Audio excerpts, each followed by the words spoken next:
देखिए जो पिछला वीडियो था हम लोग एक्चुअल में डुअलिज्म का जो टॉपिक है उसको डिस्कस कर रहे थे। हम लोगों ने सिस्टमैटिक ज्योग्राफी यानी कि जो व्यवस्थित भूगोल है बनाम रीजनल ज्योग्राफी यानी कि जो प्रादेशिक भूगोल है इसके बीच का जो द्वैतवाद है इसको पहले डिस्कस किया था। लेकिन उसके बाद जो भूगोल में और भी देखिए द्वैतवाद है, केवल एक यही द्वैतवाद यही डुअलिज्म नहीं है, और भी डुअलिज्म है, लेकिन उसको मैंने वहां पर डिस्कस नहीं किया था क्योंकि मुझे जो टॉपिक है उसको आपको एक कंप्लीटनेस में एक संपूर्णता में समझाना था।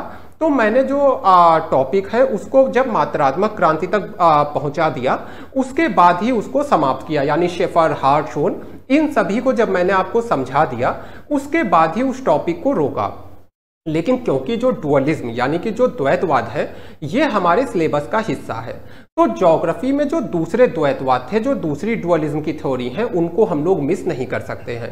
तो इसी तरह की एक डुअलिज्म की थ्योरी है फिजिकल वर्सेस ह्यूमन ज्योग्राफी, यानी कि भौतिक भूगोल बनाम मानव भूगोल।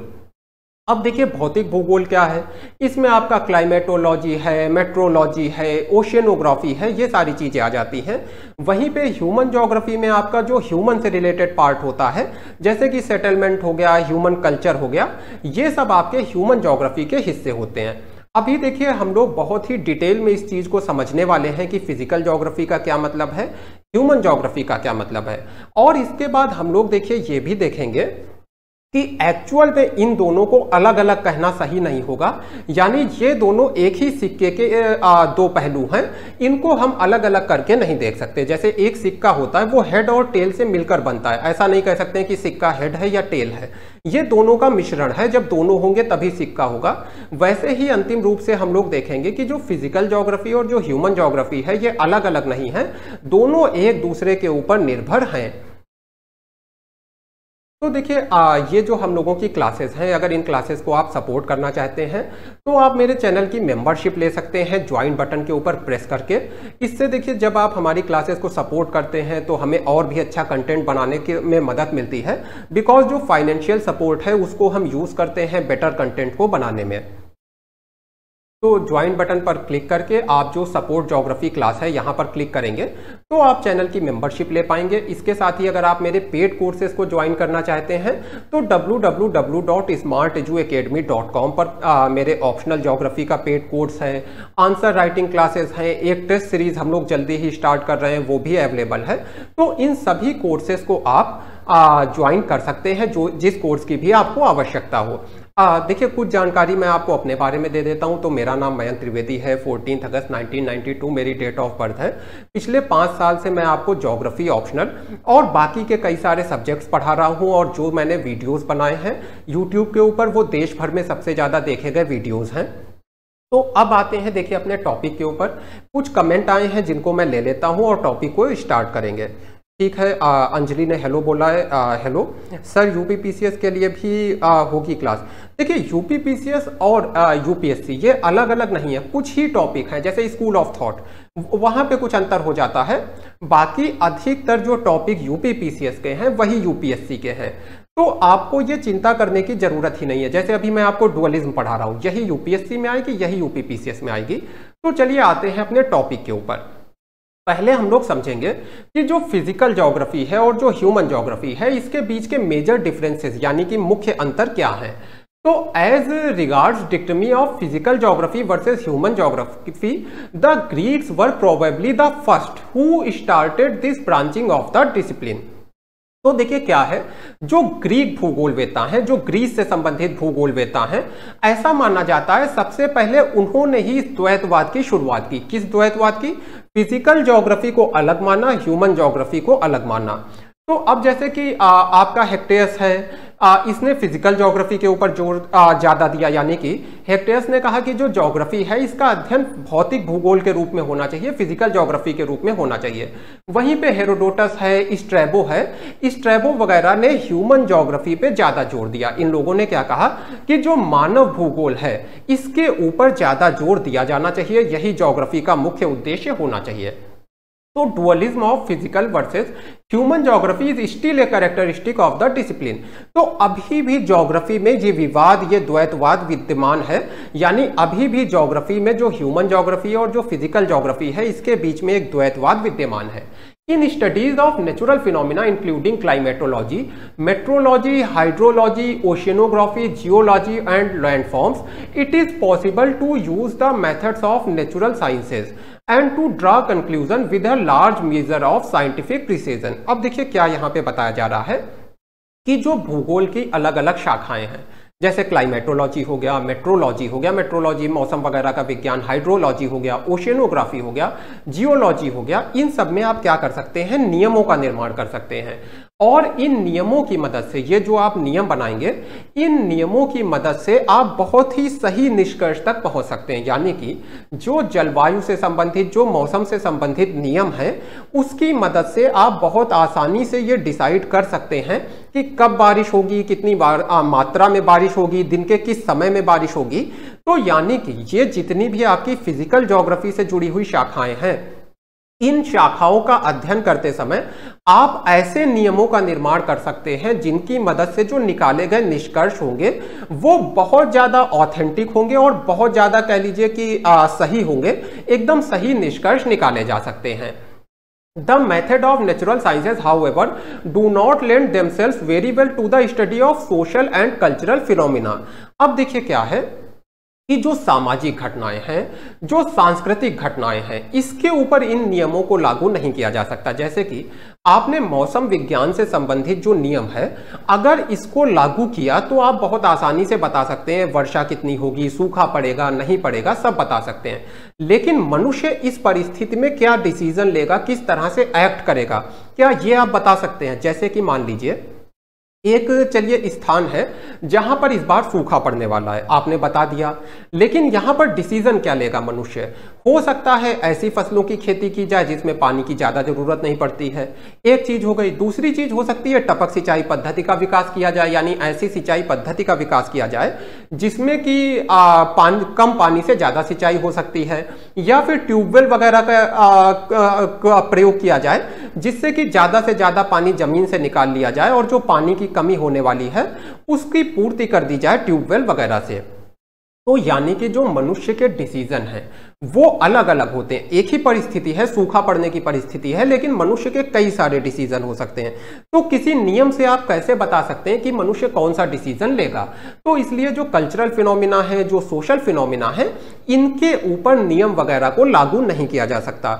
यही ह्यूमन ज्योग्राफी और फिजिकल ज्योग्राफी का मुख्य अंतर हो जाता है कि फिजिकल ज्योग्राफी में ऐसे नियम बनाए जा सकते हैं जिससे निकाले गए निष्कर्ष हर परिस्थिति में सही होंगे। जैसे कि जो सेब है वो हर जगह नीचे गिरेगा क्योंकि ग्रेविटी का नियम काम कर रहा है, लेकिन मनुष्य क्या डिसीजन लेगा ये हर जगह पे अलग अलग होगा, क्योंकि मनुष्य जो डिसीजन लेता है उसमें उसकी आस्था, उसका विश्वास, उसकी मान्यताएं, ये सब भी योगदान रखती हैं। तो our generalization about a human group must be limited in time and space and must relate to statement of probability rather than certainty। यानी कि जब आप मनुष्य के बारे में बात कर रहे हैं तो सर्टेनिटी की बात मत करिए, ये मत कहिए कि यही होगा, क्योंकि आप नहीं कह सकते हैं कि मनुष्य क्या करेगा, किस तरह का डिसीजन लेगा, किस तरह की टेक्नोलॉजी को डेवलप करेगा। जैसे कि इजराइल के बारे में लोग कह सकते थे कि ये डेवलप नहीं हो सकता क्योंकि यहाँ पे भौगोलिक परिस्थितियां अच्छी नहीं है, लेकिन मनुष्य की टेक्नोलॉजी की वजह से इजराइल डेवलप हो गया। तो किसी भी बात को आप निश्चितता के साथ नहीं कह सकते, कुछ भी निश्चित नहीं है। हाँ, आप ये कह सकते हैं कि ऐसा होने की संभावना ज्यादा है, अलग अलग चीजों की संभावना होती है, तो आप ऐसा कह सकते हैं कि इस चीज के होने की संभावना ज्यादा है। Varenius, whose geography generalist was published in 1650, was one of the first scholars to suggest the essential difference in the characteristic of physical and human geography। तो देखिए वरेनियस जिसकी बुक है ज्योग्राफिया जनरलिस्ट, तो ज्योग्राफिया जनरलिस्ट का जो राइटर है Varenius, ये पहला ऐसा स्कॉलर है जिसने फिजिकल और ह्यूमन ज्योग्राफी के बीच के डिफरेंस को सामने रखा। तो अगर आपसे क्वेश्चन आ जाए, आप कोई इस तरह का एग्जाम देते हैं जिसमें ऑब्जेक्टिव क्वेश्चन आते हैं और आपसे पूछ दिया जाता है कि फिजिकल ज्योग्राफी और ह्यूमन ज्योग्राफी के कैरेक्टरिस्टिक्स को अलग अलग पहली बार किसने समझाया था, तो आंसर होगा Varenius. At the beginning of the 18th century Immanuel Kant, देखिए इमैनुअल कांट कौन है, ये जर्मनी के एक भूगोलवेता हैं। तो इन्होंने क्या है कि अलग अलग यूनिवर्सिटीज में अपने जो लेक्चर दिए उसमें इन्होंने फिजिकल ज्योग्राफी पे काफी जोर दिया। He studied the deflection of wind direction resulting from earth rotation. तो देखिए जब पृथ्वी रोटेट करती है, जब हमारी अर्थ में घूर्णन होता है, तो इससे हम लोग जानते हैं कि जो हवाओं की दिशा है, जो वायु की दिशा है, उसमें परिवर्तन आता है। तो इसके ऊपर कांट ने अपने लेक्चर दिए। अब देखिए ये चीज बताई क्यों जा रही है, ये चीज ये समझाया जा रहा है यहाँ पे कि किस तरह से एक समय पे जो फिजिकल ज्योग्राफी है वो बहुत ज्यादा जोर पकड़ रही थी भूगोल में, किस तरह से जो भौतिक भूगोल की शाखा है उसके ऊपर बहुत ज्यादा जोर दिया जा रहा था। फिर हम्बोल्ट आ जाते हैं। तो Humboldt was primarily interested in physical geography. तो हम्बोल्ट जो है, जो एक बड़ा ज्योग्राफर है, वो भी फिजिकल ज्योग्राफी में ज्यादा इंटरेस्टेड था। On the other hand Carl Ritter, the first professor of geography at the Berlin university, was more inclined toward human geography. तो देखिए हम्बोल्ट और रिटर, इनके बीच का जो कह लीजिए थ्योरेटिकल विवाद है वो भी मैं आपको पढ़ाऊंगा। तो एक तरफ हम्बोल्ट जो है फिजिकल ज्योग्राफी पे ज्यादा झुकाव रखता था, वहीं पर जो रिटर है, जो कार्ल रिटर है, उसका आपकी ह्यूमन ज्योग्राफी की तरफ ज्यादा झुकाव था। Humboldt and Ritter believed that the ultimate aim of research in physical geography was to clarify the unity of nature। देखिए एक बात थी जिसके ऊपर हम्बोल्ट और रिटर दोनों सहमत थे, दोनों इस बात को स्वीकार करते थे। क्या बात थी कि ज्योग्राफी का जो उद्देश्य है, यानी जब आप फिजिकल ज्योग्राफी में रिसर्च का काम कर रहे हैं, भौतिक भूगोल में जब शोध का काम कर रहे हैं, तब आपका उद्देश्य है यूनिटी ऑफ नेचर, यानी कि प्रकृति की एकता को समझना। प्रकृति की एकता कैसी है, देखिए मान लीजिए किसी स्थान पे जो वर्षा होती है उसी तरह का वहां पे वेजिटेशन यानी वनस्पतियां होती हैं, उसी तरह की वहां पर कृषि होती है, इसके साथ ही उसी तरह के वहां पे सेटलमेंट होते हैं। फिर देखिए क्या है कि कहीं कहीं पे जो मनुष्य का डिसीजन है वो भी वातावरण को प्रभावित करता है। जैसे आज मनुष्य के जो डिसीजन है उसकी वजह से क्लाइमेट चेंज हो रहा है। तो ये जो एक एकता है, एक संपूर्णता है, यानी प्रकृति में एक जो संपूर्णता है कि हर चीज एक दूसरे से जुड़ी हुई है, इस संपूर्णता को समझना, यूनिटी ऑफ नेचर को समझना, यही ज्योग्राफी का उद्देश्य है। इसके ऊपर हम्बोल्ट और रिटर दोनों सहमत थे। अंतर कहां पे था कि हम्बोल्ट का झुकाव फिजिकल ज्योग्राफी की तरफ ज्यादा था, रिटर का झुकाव ह्यूमन ज्योग्राफी की तरफ ज्यादा था।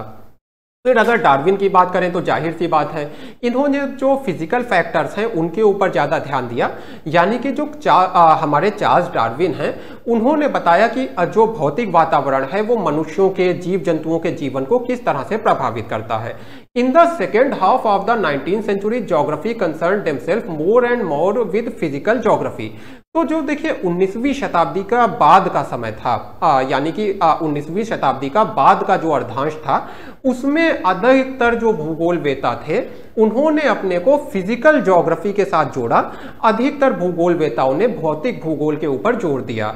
दे established geomorphology, the study of landform which later became the most substantial element in physical geography।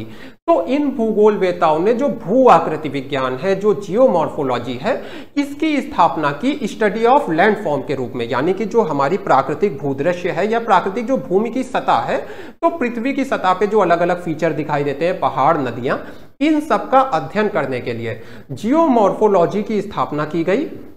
और ये फिजिकल ज्योग्राफी यानी भौतिक भूगोल का सबसे महत्वपूर्ण हिस्सा बन गई, यानी कि जो भौतिक भूगोल है इसका भी सबसे महत्वपूर्ण हिस्सा उस टाइम पे बन गई जियोमॉर्फोलॉजी।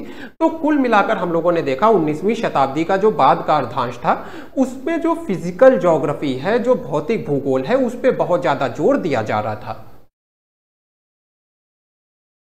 तो देखिए अगर एक क्वेश्चन आता है कि ये जियोमॉर्फोलॉजी शब्द कहां से आया, तो अल्बर्ट पेंक, जिनके बारे में आप जानते होंगे, आगे इसका मॉडल भी मैं आपको पढ़ाऊंगा। तो the term geomorphology was coined bye Albert Penck. तो पेंक ने इस टर्म को जियोमॉर्फोलॉजी शब्द का निर्माण किया। ये एक जर्मन ज्योग्राफर थे और ये एक्चुअल में एक जियोलॉजिस्ट थे, यानी कि ये जो भू विज्ञान होता है इससे संबंधित थे। After doing extensive field work he formulated the principle of landform evolution and showed how the systematic study of feature can be approached from the chorological point of view. तो इन्होंने बेसिकली क्या किया, एक मॉडल का, देखिए Penck के बारे में आप जानते होंगे, इन्होंने एक मॉडल का निर्माण किया था जो बताता था कि लैंडफॉर्म का इवोल्यूशन कैसे होता है, यानी कि अलग अलग जो भू आकृतियां दिखाई देती हैं, जैसे पहले आपको पहाड़ दिखाई दे रहा है, फिर अपरदन हो रहा है तो जलप्रपात दिखाई दे रहे हैं, मैदान दिखाई दे रहे हैं। तो इस तरह से जो अलग अलग भू आकृतियां बनती हैं, ये किस नियम के अंतर्गत बनती हैं, इस चीज को स्पष्ट करने की कोशिश की थी पेंक ने। और ये इन्होंने किस पॉइंट ऑफ व्यू से किया था? Regional point of view. ये चीज यहाँ पर इंपॉर्टेंट नहीं है, लेकिन मैं बता दे रहा हूं कि जो पेंक है उन्होंने रीजनल पॉइंट ऑफ व्यू से ये समझाया कि कैसे अलग अलग भू आकृतियों का निर्माण और विकास होता है। तो यानी कि जो पेंक हैं, इन्होंने फिजिकल ज्योग्राफी के ऊपर बहुत ज्यादा जोर दिया और जियोमॉर्फोलॉजी शब्द की रचना की। इसके बाद कोपेन है, डेविस है, मिल है, जेफरसन है, इन्होंने भी जो आपका फिजिकल ज्योग्राफी है इसके ऊपर बहुत ज़्यादा जोर दिया। In all these study man was ignored. तो देखिए यहाँ तक क्या हम लोग देख रहे हैं, फिजिकल ज्योग्राफी पे बहुत ज़्यादा ध्यान दिया जा रहा है। तो यानी कि जो मनुष्य है वो इग्नोर्ड है, मनुष्य की उपेक्षा की जा रही है। अब देखिए क्या है, मनुष्य भी वातावरण में परिवर्तन लाता है। तो जब भूगोल का आप अध्ययन कर रहे हैं तो जो मनुष्य है उसको भी आपको इसमें सम्मिलित करना चाहिए। लेकिन ये जो 19वीं शताब्दी का टाइम था जिसमें कि आपके कोपेन वर्क कर रहे थे, इसके साथ ही पेंक वगैरह जो हैं ये सारे जियोमॉर्फोलॉजिस्ट वगैरह काम कर रहे थे। तो ये वो टाइम था जिस टाइम में ह्यूमन ज्योग्राफी को और मनुष्य को काफी कुछ इग्नोर किया गया था और फिजिकल ज्योग्राफी का बोलबाला था। It was during this period that Davis put forward the idea of the normal cycle of erosion. तो अब जाहिर सी बात है, देखिए जब एक नदी बह रही होती है तो सभी उसी दिशा में बहते हैं। तो इस समय जो डेविस थे उन्होंने भी अपना फिजिकल ज्योग्राफी को लेकर एक नॉर्मल साइकिल ऑफ इरोजन को सामने रख दिया। यानी कि जो आपका कह लीजिए कि अपरदन का जो सामान्य चक्र है इसका सिद्धांत डेविस ने दे दिया। देखिए इन चीजों को ध्यान से समझिएगा, ये ऐसे ही नहीं बता रहा हूं, इसको आपको लिख के आना होता है। आपसे पूछा जाता है कि फिजिकल ज्योग्राफी का डेवलपमेंट कैसे हुआ, फिर आप कहते हैं कि इसको पढ़ाया नहीं गया। देखिए ये द्वैतवाद के ही टॉपिक में कंप्लीट हो रहा है कि फिजिकल ज्योग्राफी का डेवलपमेंट कैसे हुआ। तो Ratzel and Semple also give greater importance to physical environment which determines the life style of people. अब देखिए क्या है, हम लोगों ने पहले भी पढ़ा है कि जो नियतिवादी विचारक हैं जैसे रेडजेल है, सैंपल है, इन लोगों ने क्या किया था, फिजिकल इन्वायरमेंट यानी कि जो हमारा प्राकृतिक जो भौतिक वातावरण है इसको अधिक महत्वपूर्ण माना था। जैसे रेडजेल क्या कहता है कि जैसा मनुष्य का इन्वायरमेंट होगा उसी तरह का मनुष्य का विकास होगा। जहां पर जैसा वातावरण होगा उसी तरह का मनुष्य का विकास होगा। आसान शब्दों में प्रकृति जो है मनुष्य के जीवन को नियंत्रित और निर्धारित करती है। तो यही बातें सैंपल भी कहती थी, ये भी कहती थी कि मनुष्य जो है प्रकृति की पृथ्वी की सतह का उत्पाद है। तो ये सारे जो ज्योग्राफर्स थे, रेडजेल हैं, सैंपल हैं, जो नियतिवादी हैं, ये लोग भी जो फिजिकल इन्वायरमेंट है, जो भौतिक वातावरण है, उसके अध्ययन पे ज्यादा जोर दे रहे थे, यानी मनुष्य का अध्ययन नहीं हो रहा था। हंटिंगटन तो देखिए इसी तरह से जो हंटिंगटन है उसने भी ये समझाया कि जैसे जैसे क्लाइमेट, वेदर, इनकी कंडीशन चेंज होती हैं, जैसे जैसे किसी स्थान की जलवायु, वातावरण जलवायु, मौसम, ये सब चेंज होता है, वैसे वैसे यहाँ की जो सभ्यता है उसमें भी परिवर्तन आता है। यानी कि हंटिंगटन भी यही कह रहा था कि जो आपका भौतिक वातावरण है वो मनुष्य के जीवन को नियंत्रित करता है, मनुष्य के जीवन को निर्धारित करता है। तो मैकिंडर है, चिशोलम है, इसके साथ ही हर्बर्टसन है, इन लोगों ने भी फिजिकल ज्योग्राफी को ही भौगोलिक अध्ययन का केंद्र बिंदु माना। यानी भूगोल का केंद्र क्या है, भौतिक भूगोल। ये सारे वो ज्योग्राफर हम लोगों ने देख लिए जिन्होंने भूगोल में भौतिक भूगोल को ज्यादा महत्वपूर्ण माना और मानव भूगोल की उपेक्षा की। देखिए हम लोग देख रहे थे कि किस तरह से जो फिजिकल ज्योग्राफी है, फिजिकल ज्योग्राफी के ऊपर कह लीजिए बहुत ज़्यादा जोर दिया गया 19वीं शताब्दी के बाद के समय में। और जितने भी भूगोलवेत्ता थे उस समय के, जैसे डेविस है या फिर पेंक है, ये सभी फिजिकल ज्योग्राफी को ज़्यादा महत्व दे रहे थे। तो इसी में से जो सोवियत साइंटिस्ट थे, यानी कि आपके जो कह लीजिए सोवियत संघ के जो ज्योग्राफर थे, उन्होंने भी जो आपका भौतिक भूगोल है उसी को ज़्यादा महत्व दिया। और इसका कारण क्या था, यानी ये जो आपका भौतिक भूगोल को इतना ज्यादा महत्व दिया जा रहा था, इसके पीछे कारण क्या था। तो देखिए कारण बहुत साफ था कि जब ज्योग्राफी का डेवलपमेंट हो रहा था तो जो ज्यादातर भूगोलवेत्ता थे वो जियोलॉजी के बैकग्राउंड से थे, यानी भू विज्ञान के बैकग्राउंड से थे। अब देखिए जो आपका बैकग्राउंड होता है उसी तरह की आप रिसर्च वगैरह करेंगे।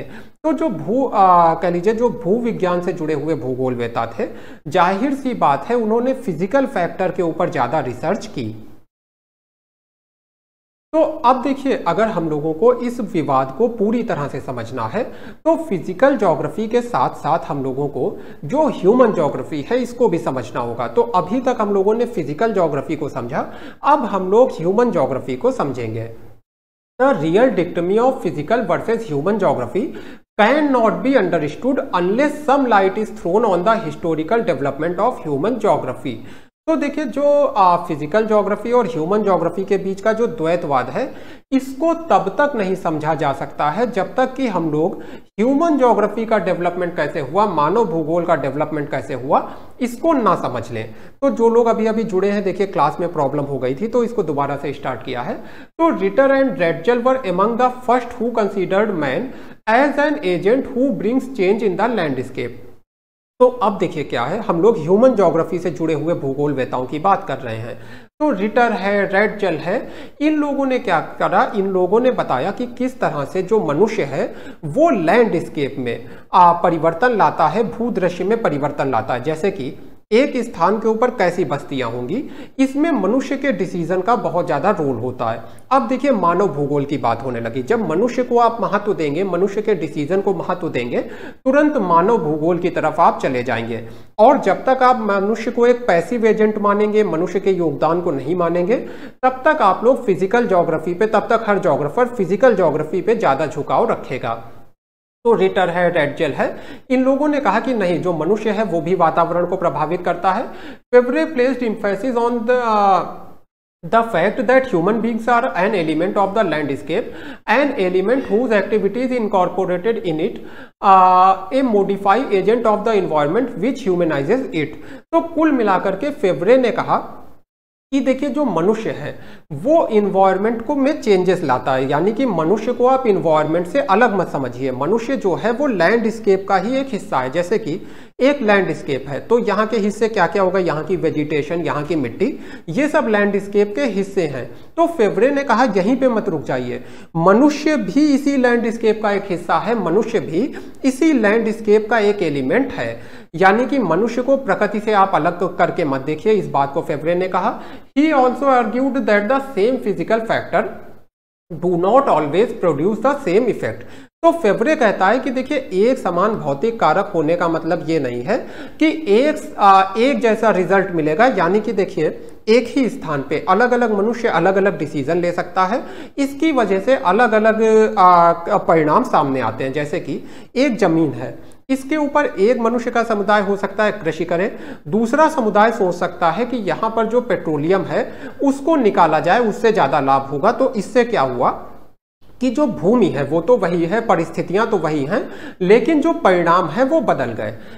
फिर देखिए, it was Vidal de la Blache who founded the school of human geography. He gave relatively less importance to the elements of physical environment as the major determinants of cultural landscape of a region। अब देखिए, जो Widal de la blush है, इसने human geography का जो school है इसको बहुत ज़्यादा सपोर्ट किया, इसकी नींव रखी। अब देखिए, जो विडाल डी ला ब्लाश है ये फिजिकल इन्वायरमेंट को कम महत्व देता है। इसने क्या किया, विडाल डी ला ब्लाश ने, कि जो कल्चरल लैंडस्केप है, एक प्रदेश का जो कल्चरल लैंडस्केप है, इसको कह लीजिए इसके निर्धारण में भौतिक जो वातावरण है उसका कम योगदान माना। जैसे कि देखिए, कल्चरल लैंडस्केप का मतलब हो गया एक स्थान जहां पर कोई कल्चर है, यानी कि एक लैंडस्केप जहां पर कोई कल्चर है। तो कल्चर का मतलब है कुछ बस्तियां, कुछ भाषा, किसी विशेष तरह का कृषि। तो ये सारी चीजें जो डेवलप होती हैं एक लैंडस्केप पे, विडाल डी ला ब्लाश ने माना कि इसमें जो है आपके फिजिकल इन्वायरमेंट का इतना ज्यादा योगदान नहीं रहता है, यानी कि मनुष्य का जो डिसीजन है वो प्राथमिक है। तो Vidal de la Blache had a clear insight into the weakness of physical geography and the deterministic argument. तो विडाल डी ला ब्लाश बिल्कुल क्लियर था कि ये जो फिजिकल ज्योग्राफी पे इतना ज्यादा जोर दिया जा रहा है इसकी अपनी कुछ कमजोरियां हैं, और जो नियतिवादी विचारक थे जैसे एलन चर्चिल, सैंपल वगैरह, तो इनके जो तर्क हैं उनकी भी कमजोरियों को विडाल डी ला ब्लाश समझता था, और ये जो है ह्यूमन ज्योग्राफी के ऊपर ज्यादा जोर देता था। According to Vidal, it is unreasonable to draw boundaries between natural and cultural phenomena. They should be regarded as united and inseparable. देखिए विडाल डी ला ब्लाश क्या कह रहा है कि आप बेकार में ही मनुष्य को और प्रकृति को अलग कर रहे हैं, या फिर जो प्राकृतिक वातावरण है यानी जो फिजिकल ज्योग्राफी है और जो कल्चरल फिनोमिना है यानी जो ह्यूमन ज्योग्राफी है, आप इनको जो अलग अलग कर रहे हैं ये गलत है। इसके बीच में बाउंड्रीज मत खींचिए, ये दोनों आपस में जुड़ी हैं, यूनाइटेड हैं, इनसेपरेबल हैं। जैसे मैंने लेक्चर के शुरू में बताया था कि एक जो सिक्का होता है उसमें हेड के बिना टेल नहीं हो सकता, टेल के बिना हेड नहीं हो सकता, यानी कि एक सिक्के के ही ये दोनों हिस्से हैं। इसी तरह से विडाल डी ला ब्लाश ने कहा कि जो नेचर और जो कल्चर है ये आपस में इस तरह से जुड़े हैं कि आप इनको अलग अलग करके नहीं देख सकते। In an area of human settlement nature changes significantly because of presence of man and these changes are the greatest where the level of material culture of a community is the highest. Vidal de la Blache कहता है कि एक स्थान जहां पर मनुष्य रहता है, तो मनुष्य के होने की वजह से, जैसे कि पृथ्वी के ऊपर हम लोग रहते हैं तो क्लाइमेट चेंज हो रहा है, तो एक स्थान जहां पर मनुष्य रहता है वहां के वातावरण में मनुष्य बड़े परिवर्तन लाता है, कुछ कृषि करता है, बस्तियों का निर्माण करता है, और वहां पर आपको ये परिवर्तन सबसे ज्यादा दिखाई देंगे जहां पर मनुष्य का कल्चर सबसे ज्यादा डेवलप है। जैसे कि एक स्थान पर मान लीजिए, जैसे हमारा चलिए दिल्ली हो गया, तो दिल्ली में क्योंकि हमारी टेक्नोलॉजी बहुत ज्यादा डेवलप है तो वहां पर मनुष्य बड़े पैमाने पर वातावरण को प्रभावित कर रहा है। कुछ अच्छे इसके परिणाम हैं जो प्रभावित कर रहा है, कुछ बुरे परिणाम हैं, लेकिन अल्टीमेटली जो मनुष्य है वो वातावरण को प्रभावित कर रहा है। तो फिर देखिए जीन ब्रून्स ने भी कुछ ऐसे ही तर्क दिए। इसके बाद जो मार्क जेफरसन है, ये सेंट्रल प्लेस है, प्राइमेट सिटी है और सिविलाइजिंग रेल है, इन सब के आइडियाज को सामने लेकर आए, यानी कि ह्यूमन ज्योग्राफी के ऊपर इन्होंने भी ज्यादा जोर दिया। The basic philosophy of the followers of human geography was to establish a man nature mutual relationship in which each of the two is dependent on the other. अब देखिए क्या है कि जो बेसिक फिलॉसफी है ह्यूमन ज्योग्राफी की, human geography का कह लीजिए कि जो मूलभूत दर्शन है वो ये है कि मनुष्य और वातावरण के बीच के जो अंतर संबंध हैं उसको समझा जाए। देखिए मनुष्य वातावरण को प्रभावित कर रहा है, मनुष्य वातावरण को प्रभावित करता है और वातावरण मनुष्य को प्रभावित करता है। तो ये दोनों जो एक दूसरे को लगातार प्रभावित करते रहते हैं, इस अंतर संबंध को, ये जो एक दूसरे के ऊपर प्रभाव है, इसको समझना, यही ह्यूमन ज्योग्राफी का मुख्य उद्देश्य है। इस चीज को स्थापित किया गया। तो अब देखिए हम लोगों ने क्या क्या समझ लिया। फिजिकल ज्योग्राफी को समझ लिया, ह्यूमन ज्योग्राफी को समझ लिया, फिजिकल ज्योग्राफी से जुड़े हुए भूगोलवेत्ता, ह्यूमन ज्योग्राफी से जुड़े हुए भूगोलवेत्ता को समझ लिया। अब हम लोग बात करेंगे निष्कर्षों की। तो देखिए निष्कर्ष में यही स्थापित किया जाएगा कि ऐसा कहना गलत है कि ह्यूमन ज्योग्राफी अलग है, फिजिकल ज्योग्राफी अलग है। एक्चुअल में ये दोनों एक ही हैं। तो all geographical studies are aimed at developing and understanding of the earth surface and its physical and social phenomena. तो जो कुछ भी भौगोलिक शोध, भौगोलिक अध्ययन होते हैं, उनका उद्देश्य क्या होता है? पृथ्वी की सतह को समझना और इसके साथ ही पृथ्वी के ऊपर जो सामाजिक घटनाएं हो रही हैं, जो भौतिक घटनाएं हो रही हैं, उनको समझना। यानी भूकंप से लेकर के बस्तियों के निर्माण और कृषि कार्य, जो कुछ भी है, उद्योगों की स्थापना, इस सबको समझना, यही जो भौगोलिक शोध कार्यों का उद्देश्य होता है। The methodology is adopted to promote such an understanding differs from field to field and is essentially designed to suit the requirement of the content intended to be studied and the underlying objectives involved therein। तो देखिए किस method से, किस तरीके से यहाँ पर study की जाएगी, ये किस चीज के ऊपर डिपेंड करता है कि उद्देश्य क्या है। देखिए जब आप मान लीजिए कोई शोध करने जा रहे हैं, कोई रिसर्च करने जा रहे हैं, तो आप कुछ एम लेकर के चलते हैं कि हमको इस चीज को पता लगाना है। तो जो आपका एम होता है उसी हिसाब से आप रिसर्च करते हैं, उसी मेथड को अपनाते हैं। तो ये ज्योग्राफी के अध्ययन कैसा हो, ज्योग्राफी के अध्ययन के मेथड कौन से हो, ह्यूमन ज्योग्राफी को चुना जाए या फिजिकल ज्योग्राफी को चुना जाए, ये विवाद गलत है। क्यों? क्योंकि आप उसी मेथड को अपनाएंगे जो आपका ऑब्जेक्टिव होगा। अगर आप मौसम को समझना चाहते हैं तो मौसम विज्ञान से जुड़े हुए मेथड्स को अपनाएंगे, और वहीं पे अगर आप सेटलमेंट को समझना चाहते हैं तो सेटलमेंट से जुड़े हुए मेथड्स को अपनाएंगे। तो यानी मेथड्स के आधार पे हम ज्योग्राफी को अलग अलग भागों में डिवाइड नहीं कर सकते। जैसे कि यहाँ पे एक एग्जाम्पल भी दिया गया है, the difference in methods employed in different branches of geography may be so vast to make the very unity or of field rather doubtful. तो वही कहा गया है कि अगर आप मेथड के आधार पे ज्योग्राफी को अलग अलग भागों में बांटेंगे तो फिर तो इतने सारे मेथड हैं कि ज्योग्राफी बहुत सारी शाखाओं में बट जाएगी। तो यानी कि ये तरीका एक लॉजिकल तरीका नहीं होगा। फॉर इंस्टेंस यानी उदाहरण के लिए, the difference in methods between studies of climate end of landform is in many respects greater than the difference between the study of natural vegetation end of the cultivation of crops. तो देखिए, जब आप climate की study कर रहे हैं तो जो आपके मेथड हैं वो बिल्कुल अलग होंगे, और आप जब लैंडफॉर्म की स्टडी कर रहे हैं, यानी मान लीजिए कि आप पहाड़ की स्टडी कर रहे हैं, किसी नदी की स्टडी कर रहे हैं, तो आपके जो मेथड हैं वो बिल्कुल अलग होंगे। देखिए, दोनों ही भौतिक भूगोल हैं। क्लाइमेटोलॉजी जो है, क्लाइमेट जो है, वो भी फिजिकल ज्योग्राफी का हिस्सा है और लैंडफॉर्म भी फिजिकल ज्योग्राफी का हिस्सा है। लेकिन क्या दोनों की स्टडी में एक जैसे मेथड्स का यूज हो रहा है? तो आंसर है नहीं। क्लाइमेटोलॉजी के मेथड अलग हैं, जियोमॉर्फोलॉजी के मेथड अलग हैं। तो यानी कि आप मेथड के आधार पे ये नहीं कह सकते हैं कि फिजिकल ज्योग्राफी वो हो गई जिसमें इस तरह के मेथड यूज होते हैं और ह्यूमन ज्योग्राफी वो हो गई जिसमें इस तरह के मेथड यूज होते हैं। मेथड के आधार पे आप डिवीजन नहीं क्रिएट कर सकते। अब जैसे कि नेचुरल वेजिटेशन का जब अध्ययन किया जाता है, यानी जो प्राकृतिक हमारी वनस्पतियां हैं, जब उसका अध्ययन किया जाता है तो काफी कुछ वैसे ही मेथड अप्लाई होते हैं जैसे कि आप क्रॉप्स का जब अध्ययन करेंगे तो जो मेथड अप्लाई होंगे। यानी कि देखिए, दोनों के मेथड एक जैसे हो गए। अब वैसे देखा जाए तो जो नेचुरल वेजिटेशन है, जो प्राकृतिक वनस्पतियां हैं, ये इसका संबंध किससे हो गया? भौतिक भूगोल से, फिजिकल ज्योग्राफी से। ये एक फिजिकल फिनोमिना है।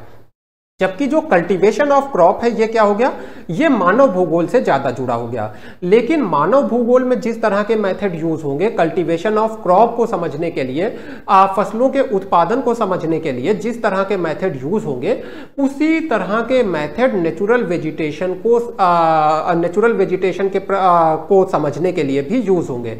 यानी कुल मिलाकर मेथड के आधार पर भूगोल को शाखाओं में विभाजित करना व्यर्थ है। It is evident from the above discussion that the dichotomy of physical geography versus human geography is artificial and illogical. तो यहाँ पर यानी कि बात क्या अंतिम रूप से निकल के आती है कि फिजिकल ज्योग्राफी और ह्यूमन ज्योग्राफी के बीच में ये जो डुअलिज्म लाई गई है, जो द्वैतवाद लाया गया है, ये आर्टिफिशियल है और अतार्किक है। The dualism is the result of historical development of the discipline. In brief, geography does not fall into two groups. यानी कि देखिए, जो ज्योग्राफी में ये डुअलिज्म आ गई, ये ज्योग्राफी का जिस तरह से विकास हुआ उसकी वजह से आ गई। वास्तव में ज्योग्राफी ना फिजिकल में आती है ना ह्यूमन में आती है। ये दो एक्सट्रीम है, दो कह लीजिए अलग अलग हिस्से हैं, और ज्योग्राफी इसके बीच में कहीं आती है। यानी कि ज्योग्राफी के अंतर्गत फिजिकल भी ज्योग्राफी आती है और ह्यूमन ज्योग्राफी भी आती है। Harshon argues that if we divide geography into physical and human phenomena, we make the rest of work illogical। तो देखिए, हार्शोन कहता है कि अगर आप भूगोल को फिजिकल और ह्यूमन में बांट देंगे, यानी कि आप अगर भौतिक घटनाओं का अध्ययन अलग करेंगे और मानव से संबंधित घटनाओं का अलग अध्ययन करेंगे, दोनों को अलग अलग कर देंगे, तो फिर भूगोल का समस्त कार्य ही अतार्किक हो जाएगा। Thus we study the effect of physical factors on man and man's activities on land। तो हम लोग क्या देखते हैं कि फिजिकल फैक्टर मनुष्य को किस तरह से प्रभावित करते हैं और मनुष्य फिजिकल फैक्टर यानी भौतिक कारकों को किस तरह से प्रभावित करता है। यानी कि हम लोग दोनों के बीच के जो अंतर संबंध है उसको समझते हैं। Therefore, the division into physical and human is the cause of geography being only a partial study।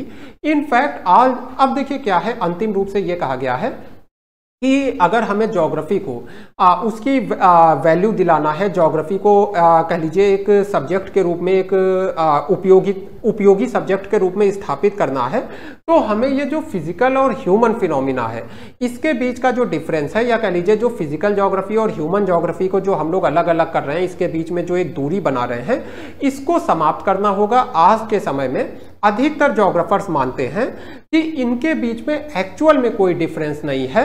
जो फिजिकल ज्योग्राफी और जो ह्यूमन ज्योग्राफी है ये आपस में जुड़े हुए हैं, क्योंकि मनुष्य प्रकृति को प्रभावित करता है और जो प्रकृति है वो मनुष्य को प्रभावित करती है।